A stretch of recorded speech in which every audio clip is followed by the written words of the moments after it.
Hello, greetings to you all. I welcome you all to this program on selected questions in chemistry for competitive examinations. Students, many of you are appearing for the competitive examinations like CSIR, lectureship, UPSC preliminary main, EMPSC and NEET. When you are preparing for the competitive examinations, mainly the difficulty level of the question paper is to be considered. Boys, every day as the competition increases, the difficulty level of the questions is also raised. See, the difficulty level here means how much amount of time is taken by you in answering a question paper, in answering a question. Questions are designed so that you can spend maximum time in one question itself. Suppose in your examination, if you are given some 200 questions and if you spend the maximum time in 100 or 150 questions, your performance will be very poor. So, to improve your performance, you must minimize the time taken by you in answering a question, so that suppose if the examination is for 3 hours, you can answer the maximum number of questions. You can answer 200 out of 200 questions and you can score the maximum marks. So please be careful. The difficulty level of each and every question is raised by designing the questions. See, through the multiple choice or objective type examinations, we are trying to check your ability, namely qualitative aptitude, data interpretation and logical reasoning. When you study a material for preparing an examination, for example, your reference books or textbooks, you will concentrate mainly on the memory of the subject matter. So if the questions are based on the memory of the subject matter, then you can easily answer and the score will automatically rise. Nowadays, we are finding lakhs and lakhs of students appearing for a competitive examination. So to filter for a vacancy which is equal to 1,000 or 1,500 like that, the difficulty level of the question paper is very high. And we are testing the qualitative aptitude of the students. That is, the questions are designed by giving some simple problems. If it is chemistry, then some simple problems are given, mainly from physical chemistry. How you are able to answer the questions for these problems. Objective questions or multiple choice questions are designed to test the qualitative aptitude of the students in chemistry also. So, for that purpose only, we are giving problems in the multiple choice question examination. You will find data interpretation also.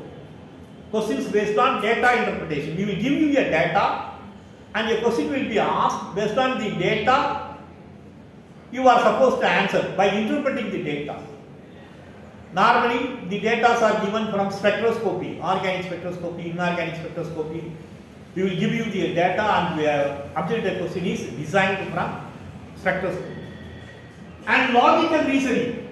This may be from the reactions mechanisms in organic chemistry or from physical chemistry or inorganic chemistry. We will ask questions from some fundamental principle. So based on the principle, you will find a question and you have to answer by your logical thinking. And nowadays, questions are appearing by combining these three aspects. We are testing the quantitative aptitude, data interpretation, and also your ability, that is logical reasoning. All these things are tested in one question itself in addition to your memory. So, the questions are designed in such a way so that you can spend maximum time in one question.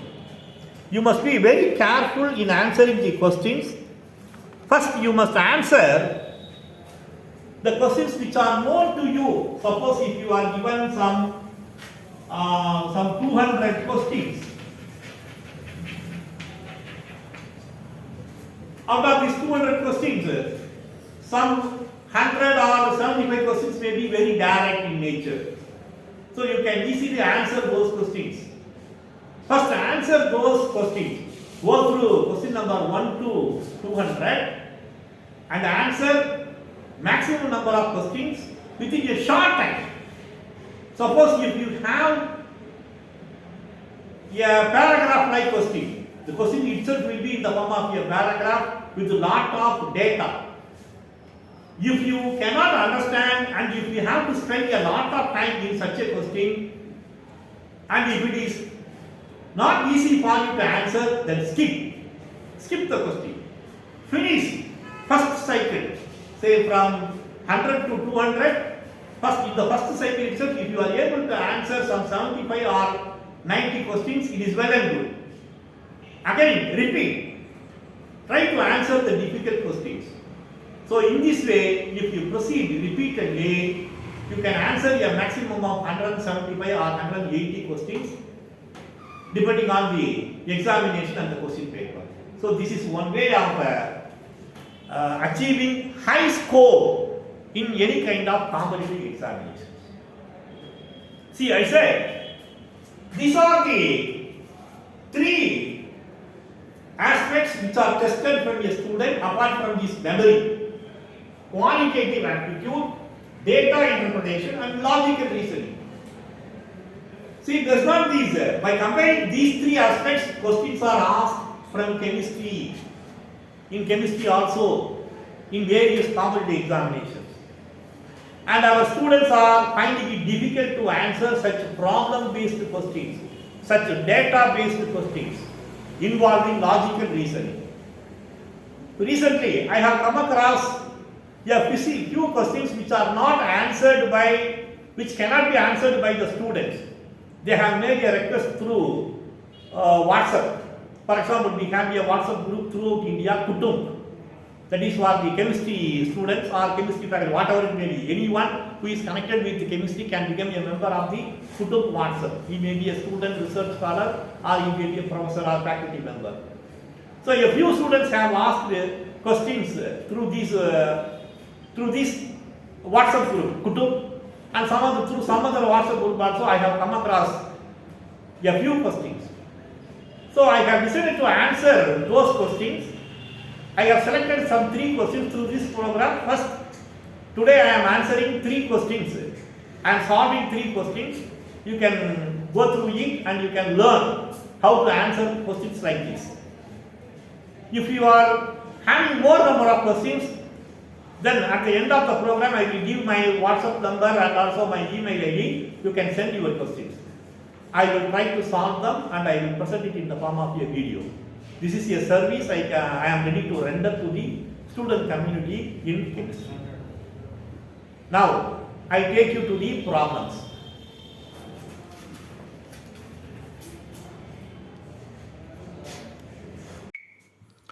Let us consider the following reaction.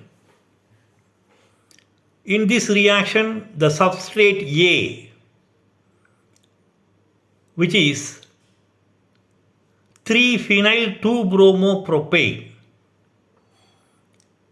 It reacts with potassium hydroxide and ethanol, alcoholic potassium hydroxide, a strong base. It gives 2 products B and C. they are isomers. From the structure itself it is very clear. B is 3-phenyl 1-propene and C is 1-phenyl propene, 1-propene, 1-phenyl propene. So B and C are isomers. These isomers are obtained from starting material A, compound A. From the reaction, it is very clear that it is a elimination reaction operating by E2 mechanism. So based on this reaction, a problem is designed. Let us look into the problem. In this experiment, 1.99 gram of bromide A on reaction with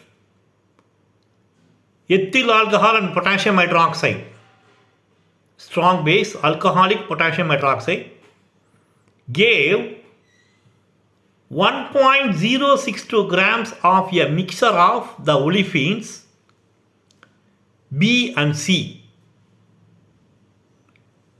If the ratio of the olefins B and C formed is 2:1,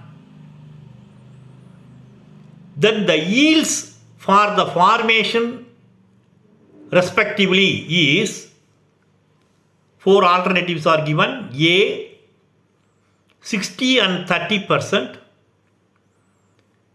B 50 and 25%, C 66 and 33%, and D 50 and 27%.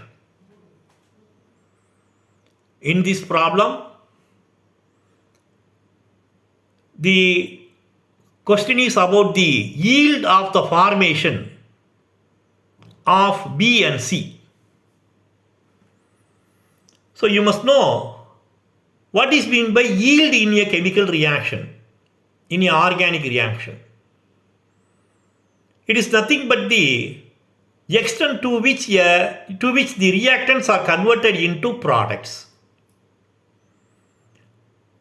So, to find out the extent in which the reactants are converted into products, you must make use of the mole concept. How many moles of reactants A is converted into how many moles of the products? If 1 mole of the reactants is converted into 1 mole of products, then we can say the yield is 100%, 1 by 1. So it is equal to 1. That means if you multiply by 100, 100%.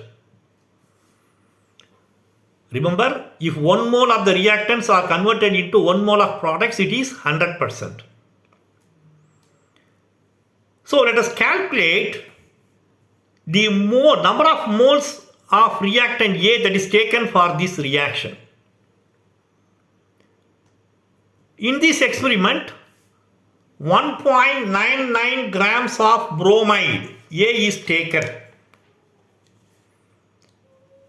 If you calculate the molecular weight of the bromide, C6H5, CH2, CHBr, CH3, then 9 carbons are there. So 9, 12, 108. 11 hydrogens are there. Total weight comes to 11. And 1 bromine. Bromine atomic weight is 80. So the molecular weight for A is, molecular weight for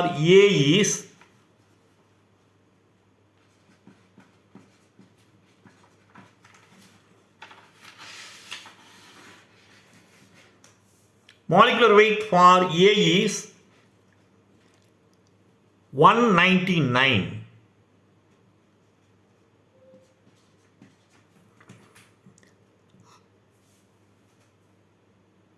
The weight of the starting material taken is 1.99. So the number of moles of A is 1.99 divided by 199, that is equal to 0.01 mole. 0.01 mole of the starting material A is taken for this reaction. See, in the reaction, B and C are the products. B and C are the isomers. Isomers have the same molecular weight, but they differ in other things, structure, other things. So B and C have the same molecular weight. From the structure of B and C, it is a olefin. See, we have 9 carbons, 10 hydrogens. So the molecular weight of B or C comes around 118. So molecular weight for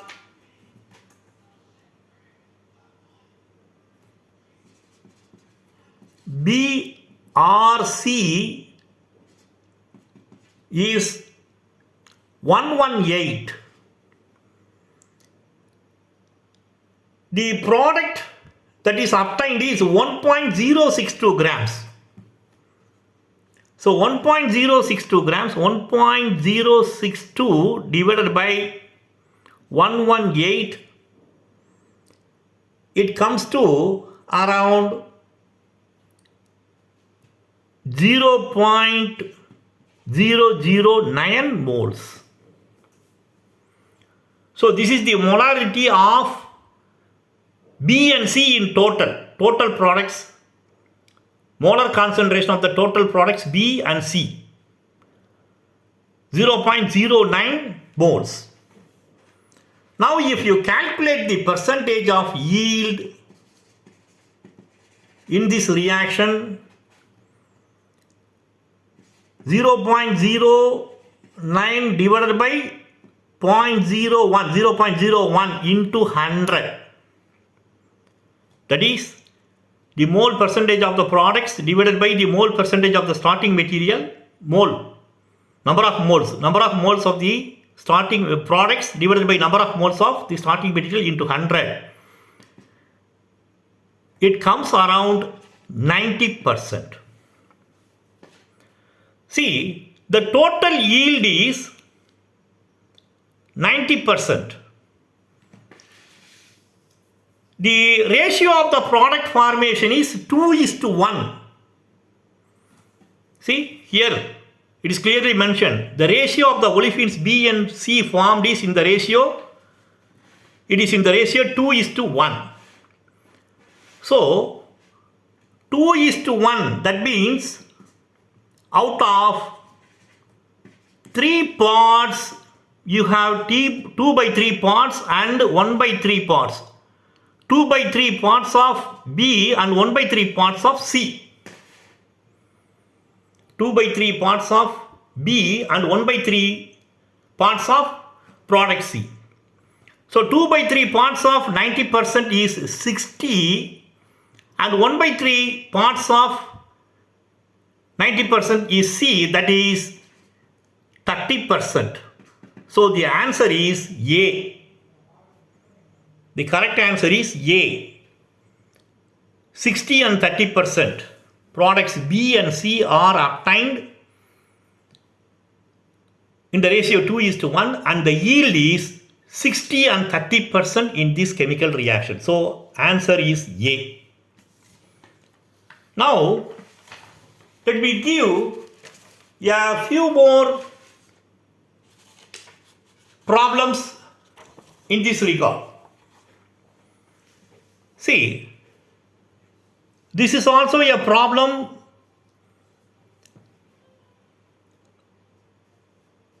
given by a student for which he cannot solve.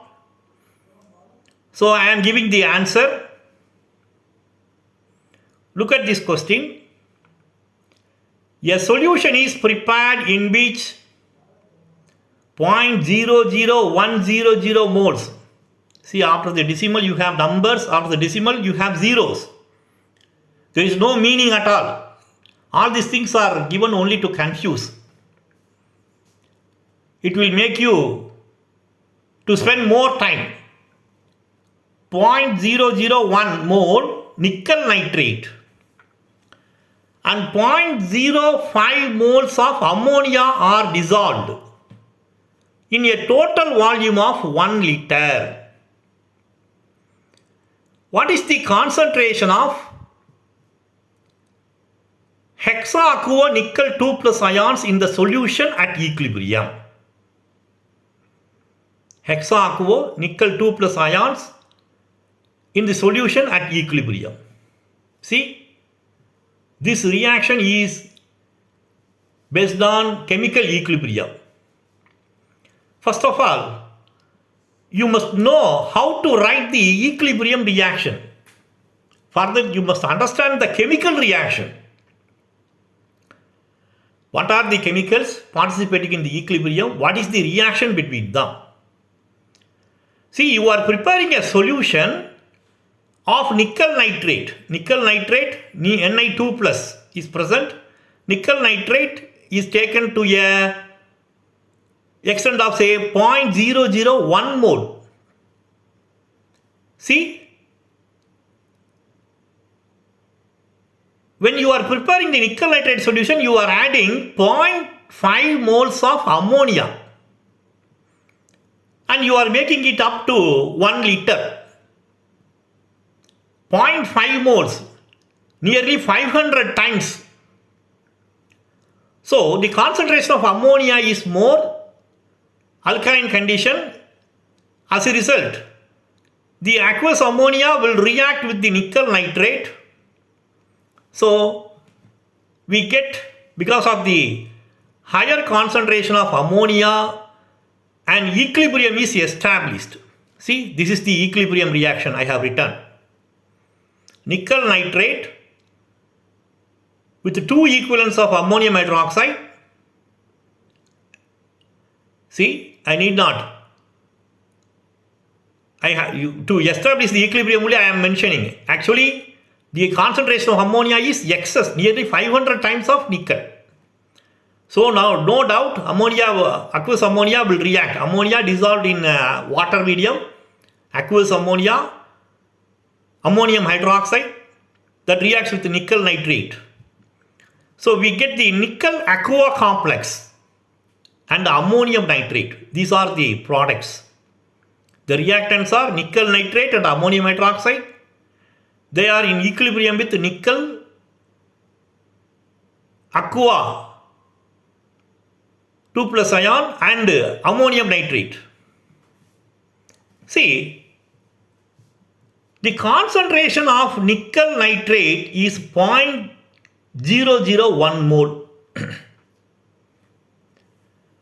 Nickel nitrate in NiNO3, Ni2 plus in nickel nitrate is in equilibrium with nickel 2 plus in nickel aqua complex. So the ratio is 1:1. So at equilibrium, nickel nitrate and nickel aqua complex, they are 50:50%. 100% of nickel nitrate is equal to 0.001 mole. That is the total mole of nickel nitrate that is taken in the beginning of the reaction. So that is the starting material concentration. At equilibrium, we will have 50% only. So 50% of nickel nitrate is 0.001 divided by 2, that is equal to 0.0005 moles. Since the ratio is 1:1, the concentration of nickel 2 plus in hexaquo complex at equilibrium is 0.0005 moles. That is the answer. So we have calculated the concentration of nickel aqua 2 plus ions in the solution at equilibrium. So it is based on the chemical equilibrium, and by understanding the concept of equilibrium and the equation for the equilibrium constant K equilibrium, which is equal to the concentration of the reactants divided by the concentration of the products, we can solve this problem. So a simple logical step is considered.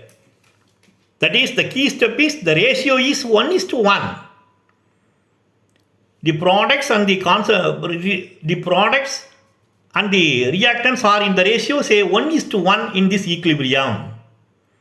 So the concentration of the nickel nitrate is equal to nickel aqua complex. So the total concentration is divided into 2.0005 mole. That is the answer. The concentration of hexaqua nickel 2 plus ion at equilibrium is 0.005 moles. And I have another problem. It is also based on the concept of chemical equilibrium. This is also asked by a student in Kudump app. See, a 1.00 liter solution contains 5 into 10 to the power minus 5 mole of copper nitrate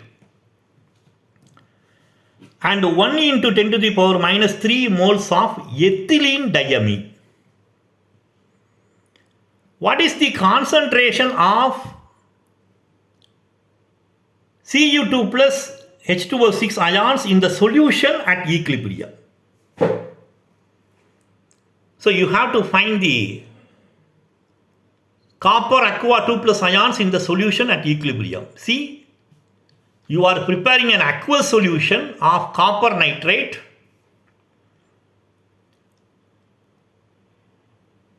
and you are adding ethylene diamine also. So totally ethylene diamine, copper, they are dissolved in water. See, always there will be an equilibrium between the copper aqua complex and ethylene diamine. You can raise a question. Ethylene diamine is a bidentate ligand. It gives a stable complex with many transition metals. Copper is one among the transition metal. It can form a tetrahedral complex with ethylene diamine. When it is forming a stable complex, then how an equilibrium can be established? When it is dissolved in water, an equilibrium is established with the aqua complex of copper and ethylene diamine. For this, I have come across a few references also in the literature. See, good number of research papers have been published, and there is one research paper by Roberto Zingales in the American Chemical Society publications. The reference is Journal of Chemical Education 2003, 85, volume 5, page number 535. There he has reported the chemical equilibria involving copper to ethylene diamine complexes. He has studied the chemical equilibria involving copper to ethylene diamine complexes, how the equilibrium is shifted when the condition of the reaction medium is changed from acidic to alkaline. If you are interested in knowing about the equilibrium, then you can go to this reference also. So as such, the medium is neutral, that is aqueous medium. There is no question of adding acid or base. So when you are dissolving copper nitrate ethylene diamine in 1 liter of water according to the specified concentration, see, this is the equilibrium. Copper nitrate, when it is dissolved, we have the copper aqua nitrate complex. It is a equilibrium reaction between aqua nitrate complex and ethylene diamine. See, two equivalents of bidentate ligand.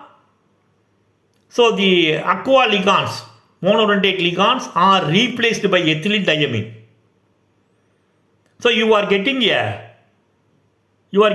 bis ethylene diamine cuprato nitrate. Bis ethylene diamine cuprato nitrate complex as the product. This product is in equilibrium.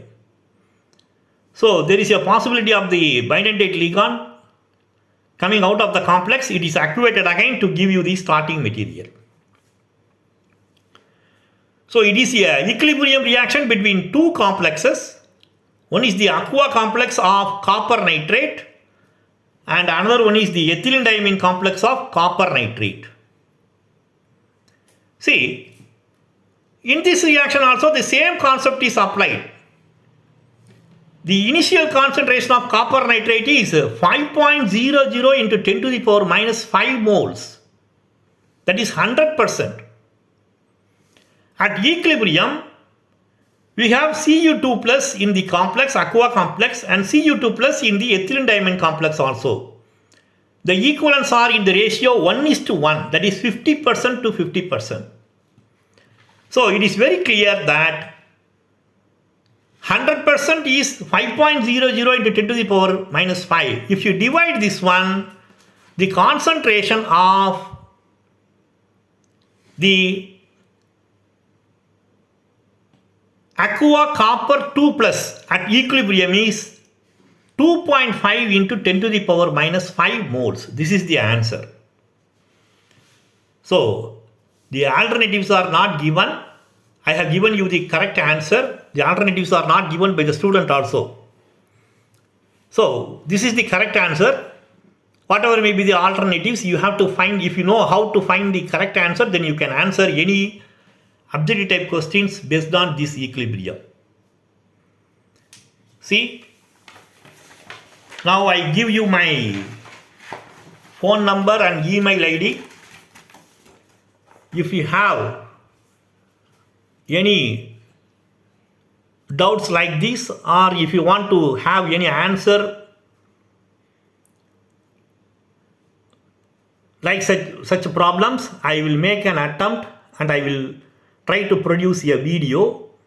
My email ID is ka.ratchagan@gmail.com and my WhatsApp number is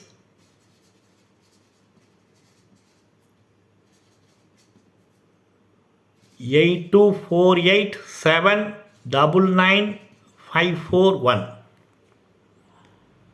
I am ready to render my services to the student community of chemistry. With this I conclude. Thank you.